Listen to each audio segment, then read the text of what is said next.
അപ്പസ്തോലന്മാരുടെ പ്രവർത്തനങ്ങൾ 18-ാം അധ്യായം. ഇതിനുശേഷം പൗലോസ് ആഥൻസ് വിട്ട് കൊറിന്തോസിൽ എത്തി. അവിടെ പോന്തസുകാരനായ അക്വീല എന്ന ഒരു യഹൂദനെ കണ്ടുമുട്ടി. അവൻ തൻ്റെ ഭാര്യയായ പ്രിഷില്ലയോടൊപ്പം ആയിടെ ഇറ്റലിയിൽ നിന്ന് എത്തിയതേ ഉണ്ടായിരുന്നുള്ളൂ. എന്തെന്നാൽ എല്ലാ യഹൂദരും റോമ വിട്ടുകൊള്ളണമെന്ന് ക്ലാവുദിയുസിൻ്റെ കൽപ്പനയുണ്ടായിരുന്നു. പൗലോസ് അവരുടെ വീട്ടിൽ ചെന്നു. അവർ ഒരേ തൊഴിൽക്കാരായിരുന്നതുകൊണ്ട് അവൻ അവരുടെ കൂടെ താമസിക്കുകയും ഒന്നിച്ച് ജോലി ചെയ്യുകയും ചെയ്തു. കൂടാരപ്പണിയായിരുന്നു അവരുടെ ജോലി. എല്ലാ സാബത്തിലും അവൻ സിനഗോഗിൽ വെച്ച് സംവാദത്തിൽ ഏർപ്പെടുകയും യഹൂദരെയും ഗ്രീക്കുകാരെയും വിശ്വസിക്കാൻ പ്രേരിപ്പിക്കുകയും ചെയ്തു. സീലാസും തിമോത്തേയോസും മക്കദോനിയായിൽ നിന്ന് എത്തിച്ചേർന്ന അവസരത്തിൽ യേശുവാണ് ക്രിസ്തുവെന്ന് സാക്ഷ്യം നൽകിക്കൊണ്ട് യഹൂദർക്ക് ബോധ്യം വരുത്താനുള്ള തീവ്ര ശ്രമത്തിലായിരുന്നു പൗലോസ്. അവർ അവനെ എതിർക്കുകയും ദൂഷണം പറയുകയും ചെയ്തപ്പോൾ അവൻ സ്വന്തം വസ്ത്രങ്ങൾ കുടഞ്ഞുകൊണ്ട് അവരോട് പറഞ്ഞു, നിങ്ങളുടെ രക്തം നിങ്ങളുടെ തന്നെ ശിരസിൽ പതിക്കട്ടെ. ഞാൻ നിരപരാധനാണ്.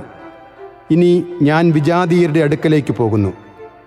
അവിടം വിട്ട് അവൻ ദൈവഭക്തനായ തിസിയോസ് യുസ്തോസ് എന്നൊരുവൻ്റെ വീട്ടിലേക്ക് പോയി. സിനഗോഗിന് തൊട്ടടുത്തായിരുന്നു അവൻ്റെ വീട്. സിനഗോഗ് അധികാരിയായ ക്രിസ്പൂസും അവൻ്റെ കുടുംബം മുഴുവനും കർത്താവിൽ വിശ്വസിച്ചു. കൊറിന്തോസുകാരിൽ പലരും വചനം കേട്ട് വിശ്വസിക്കുകയും ജ്ഞാനസ്നാനം സ്വീകരിക്കുകയും ചെയ്തു. രാത്രിയിൽ കർത്താവ് ദർശനത്തിൽ പൗലോസിനോട് പറഞ്ഞു, ഭയപ്പെടേണ്ട, നിശബ്ദനായിരിക്കാതെ പ്രസംഗിക്കുക. എന്തെന്നാൽ ഞാൻ നിന്നോടുകൂടെയുണ്ട്. ആരും നിന്നെ ആക്രമിക്കുകയോ ഉപദ്രവിക്കുകയോ ഇല്ല. ഈ നഗരത്തിൽ എനിക്ക് വളരെ ആളുകളുണ്ട്. പൗലോസ് അവരുടെ ഇടയിൽ ദൈവവചനം പഠിപ്പിച്ചുകൊണ്ട് അവിടെ 1 വർഷവും 6 മാസവും താമസിച്ചു. ഗൊല്ലിയോ അക്കായിയായിൽ ഉപസ്ഥാനപതിയായിരിക്കുമ്പോൾ യഹൂദർ പൗലോസിനെതിരെ സംഘടിതമായ ഒരാക്രമണം നടത്തി. അവർ അവനെ ന്യായാസനത്തിന് മുമ്പിൽ കൊണ്ടുവന്ന് ഇപ്രകാരം പറഞ്ഞു, ഈ മനുഷ്യൻ നിയമവിരുദ്ധമായ രീതിയിൽ ദൈവാരാധന നടത്താൻ ജനങ്ങളെ പ്രേരിപ്പിക്കുന്നു. പൗലോസ് സംസാരിക്കാൻ തുടങ്ങിയപ്പോഴേക്കും ഗാല്ലിയോ യഹൂദരോട് പറഞ്ഞു, യഹൂദരെ, വല്ല കുറ്റകൃത്യത്തിൻ്റെയോ ഗുരുതരമായ പാതകത്തിൻ്റെയോ കാര്യമാണെങ്കിൽ നിങ്ങൾ പറയുന്നത് തീർച്ചയായും ഞാൻ കേൾക്കുമായിരുന്നു.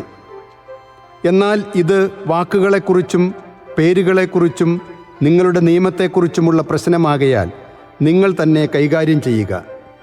ഇക്കാര്യങ്ങളുടെ വിധികർത്താവാകാൻ ഞാൻ ഒരുക്കമല്ല.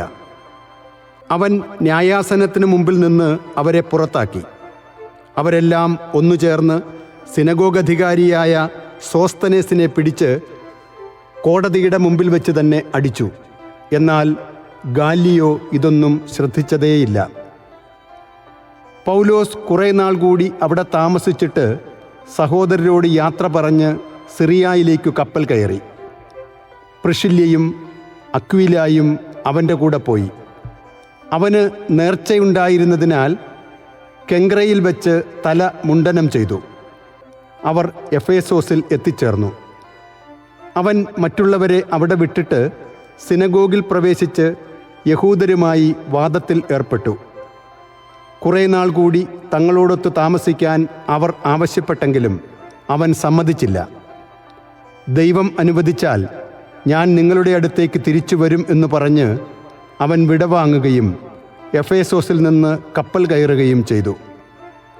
കേസറിയായിലെത്തി അവിടുത്തെ സഭയെ അഭിവാദനം ചെയ്തിട്ട് അവൻ അന്ത്യോക്യയിലേക്ക് പോയി.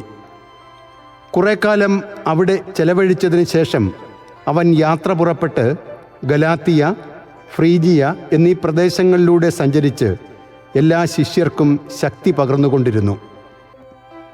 ആയിടയ്ക്ക് അപ്പോളോസ് എന്നു പേരുള്ള അലക്സാണ്ട്രിയക്കാരനായ ഒരു യഹൂദൻ എഫേസോസിൽ വന്നു. അവൻ വാഗ്മിയും വിശുദ്ധ ലിഖിതങ്ങളിൽ അവഗാഹം നേടിയവനുമായിരുന്നു. കർത്താവിൻ്റെ മാർഗത്തെക്കുറിച്ച് അവന് ഉപദേശവും ലഭിച്ചിരുന്നു. അവന് യോഹന്നാൻ്റെ ജ്ഞാനസ്നാനത്തെക്കുറിച്ച് മാത്രമേ അറിവുണ്ടായിരുന്നുള്ളൂ. എങ്കിലും യേശുവിനെക്കുറിച്ചുള്ള കാര്യങ്ങൾ ആത്മാവിൽ ഉണർവോടെ തെറ്റുകൂടാതെ പഠിപ്പിക്കുകയും പ്രസംഗിക്കുകയും ചെയ്തിരുന്നു. അവൻ സിനഗോഗിലും ധൈര്യപൂർവ്വം പ്രസംഗിക്കാൻ തുടങ്ങി. പ്രിഷില്ലയും അക്വിലായും അവൻ്റെ പ്രസംഗം കേട്ടു. അവർ അവനെ കൂട്ടിക്കൊണ്ടുപോയി ദൈവത്തിൻ്റെ മാർഗം കൂടുതൽ വ്യക്തമായി പറഞ്ഞുകൊടുത്തു. അവൻ അക്കായിയായിലേക്ക് പോകാൻ ആഗ്രഹിച്ചു.